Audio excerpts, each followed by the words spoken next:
The Carolina Panthers 2025 schedule is out, and we are here to give you our rapid reaction. Let's go. Brace yourself for the ultimate Carolina Panthers experience. Welcome to Two Growls, One Roar, the podcast that hits harder than a Luke Kuechly tackle. We're diving deep into the heart of Panther Nation, bringing you unrivaled passion, insider takes, and pure gridiron fire. From Wilmington to the cosmos, this is your home for the fiercest football talk east or west of Charlotte. Welcome in, folks, to another edition of the Two Growls, One Roar podcast. Folks, we just did a 1 hour live stream breaking down the Carolina Panthers schedule for this season, but this is the rapid reaction, quick 5-minute overview of some notable things as we get through this. Of course, we'll be breaking this stuff down in detail like we do in the season, where we preview the games, we do a post-game show, we do all that fun stuff, and we'll get you prepared in the summer with some more in-depth analysis of key additions, key guys that departed, what did their draft classes look like. So we'll have plenty of time to break this stuff down. But for today, I was like, hey, we got to get in here.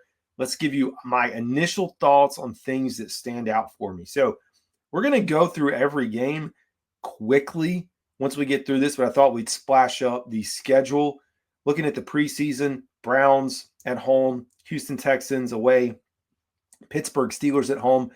I told folks on the live stream, I think we're probably going to see pretty good attendance for the preseason games. It's my opinion, simply because fans can't get into training camp this year because it's not open to the public. So I think with FanFest and these preseason games at home that maybe we see an uptick in attendance. Just my general thought. Now, Panthers opening on the road, 2 games in a row, Jacksonville, Arizona, then come back home to Atlanta. You know what? Instead of just doing like this, let's click through this thing for you guys. That's exactly what we're going to do. So we mentioned it, away to open it up the first 2 weeks of the season. First one, of course, being with Jacksonville. This one has tons of storylines for Panthers fans with Travis Hunter, all the things. Like if you go back and listen and go back and watch the live stream if you want, but if not, we talked about the last time these two teams met, Trevor Lawrence was not there. He didn't play. He was out. You think about Bryce Young, he got sacked 6 times. Looked like he was going to have a major concussion, was going to get pulled. He got demolished on one of the plays. You have Tepper throwing the water on the fan, everyone remembers, and then Bryce Young throwing his tablet. So lots of things happened the last time these two teams squared off. I know Jacksonville should be on the, mend, kind of getting themselves back together with Liam Cohen, but I do like this game for the Panthers in week 1. In week 2, you travel West Coast. Go ahead, get it done. I like it. It's because you don't travel until Monday Night Football against the San Francisco 49ers later in the season. Outside of that, you're pretty much staying on the East Coast, besides going to Green Bay. So relatively, even though there's a lot of travel, relatively fair for the Panthers staying within this area. So Arizona, we know about the Panthers beating them last year. We know about the Panthers in general dominating the Arizona Cardinals all time. We like this little rivalry that's kicked off. I like the Panthers odds in here. Now, we're not here throwing predictions or projections. I just say I like it. I think, considering what we know and what we think we know about this team coming into this year, that they should have a good opportunity to be 1-1, maybe 2-0 coming out of this stretch. And then you bring in your home opener against the Atlanta Falcons in week 3. It's a big matchup. Early in the season, Atlanta, who we know how this finished last year. They didn't make the playoffs, but we know about the Panthers knocking them off, how competitive that game was going into overtime. Miles Sanders scoring, seeing Michael Penix. Michael Penix looked great, but he looked great against a very bad defense. So I'm anxious to see how this thing plays out. They invested heavily on the defensive side of the ball with Jalen Walker, James Pierce Jr. We got our guys too.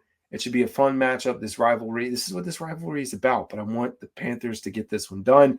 The Bank of America should be popping, folks. Hands down. This thing should be booming, especially if the Panthers are 2-0. Even if they're 1-1. If they're 0-2, maybe not. It's going to be harder, but I feel like this is going to be a sellout. We're going to see a lot of fans in attendance there. You didn't travel up, take on Drake May.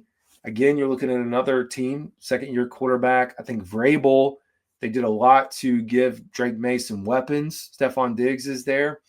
They also invested on the offensive line and on the defensive line. Milton Williams. I think the Patriots are going to be competitive. They're going to be very well coached under Vrabel. But I like this schedule. Like, I don't see any of these games as, hey, the Panthers just absolutely can't win this. So then you travel with whatever version of the Miami Dolphins that we're going to see in week 5, a home matchup. Again, I think the Dolphins in general are kind of on the downside. Maybe Mike McDaniels is going to figure it out. You have Zach Wilson, Quinn Ewers, back behind Tua Tagovailoa. So just seeing like that storyline unfold as well as who's going to be the backup quarterback will be interesting. But I just think, again, not predicting wins. I just think it's going to be competitive football games. It's not going to be like a scenario from the 2-win season where the Panthers just aren't in that. So I like it. Cowboys coming to town is going to be difficult simply because we know they travel well. They have invested quite a bit on the offense with Pickens. We'll see. Is it going to work out? Is that wide receiver room going to be able to manage? Mingo's still there. Miles Sanders. You have a new head coach at the helm. Lots of mystery pieces. So in some ways you may say in years past, Cowboys would have an upper hand. I know they knocked us off last year. It's been 3 years in a row now that we played them at home too, just based off of the scheduling stuff. But another game doesn't scare me. Travel up, week 7, New York Jets. This is one, again, also congratulations to Steve Wilks, defensive coordinator up there. Panthers with Aaron Glenn at the helm. Speaking of the Jets, but the Panthers have a chance again for another winnable football game. The front half of the Panther schedule is, I don't want to say easy, but they have the 5th easiest schedule based off a strength of record from last season and win-losses carrying over. Another game. Probably the toughest game in the first 8-game stretch right now. Of course, this changes. Who a team was last year changes. Like, teams get better, teams get worse, but at least Buffalo and the Bills coming into town, they travel probably better than the Cowboys. Maybe they're at least louder and more obnoxious. But you have them in week 8. I think it's going to be a tough matchup for the Panthers. Then you travel up to Green Bay. So 2 to 3 games down the stretch. Tough. Green Bay is going to be a tough one. We know, though, that this was the Bryce Young kind of coming out game during his rookie season. They were competitive, but they lost. But it made us feel like, hey, Bryce Young's going to figure this thing out. It took a while to get there, but it seems like he did. I'm excited for this. It should be a good football game on the road and gives us a chance to measure ourselves against another team in the NFC South. In the NFC, not the NFC South. But speaking of the NFC South, New Orleans Saints, week 10 at home. I don't know who this team's going to be. Speaking of which, they are one of the teams. There's 3 teams that did not get any primetime games. Saints, the Browns, and the Titans. So y'all can keep all that BS about the Panthers last year not getting a primetime game. There's 3 teams this year. But New Orleans Saints, man, I don't even know if they know who's going to be their quarterback. Should be the worst team in the NFC South. But again, we can say that all we want. We'll see how it unfolds. And definitely one of the worst teams, I think, within the NFC itself. You close out your series with the Atlanta Falcons in week 11 on the road. So that's not bad. Again, going from New Orleans at home and then traveling over to Atlanta. Your primetime Monday night football game, Panthers are back in primetime traveling to the West Coast. So they travel to the West Coast in week 2 and then all the way in week 12, and that's it. So traveling is not too bad, in my opinion, staying relatively close to this area of the country. Monday Night Football, it's been a while, man. It's nice to see the Panthers getting back. San Francisco should be better. Like, I don't think they're going to be as bad as they were last year. So it's another game. Like, I do think it's going to be a little bit harder, especially traveling, and who knows what version of Christian McCaffrey we'll get. You have the Rams who are going to tag along with us and come back. Might as well go ahead, just join our plane. But the Los Angeles Rams, I don't know where they're even playing the week before, but the Rams coming in with Matt Stafford. This is another team that they're not in the realm of Mike Tomlin, but Sean McVay is a good coach, and he seems to get the most out of his players. But how much does Matthew Stafford have left in the tank? Could be potentially talking about playoffs for both one or both of these teams at this point in Week 13. Week 14, the Panthers get a bye. It's very late in the season. You would have liked it maybe a little bit earlier because, you got some older guys in Taylor Boat and Adam Thielen. Give them a chance to rest a little bit. But you know what? Take it what you can because then it gets you prepared for the final stretch.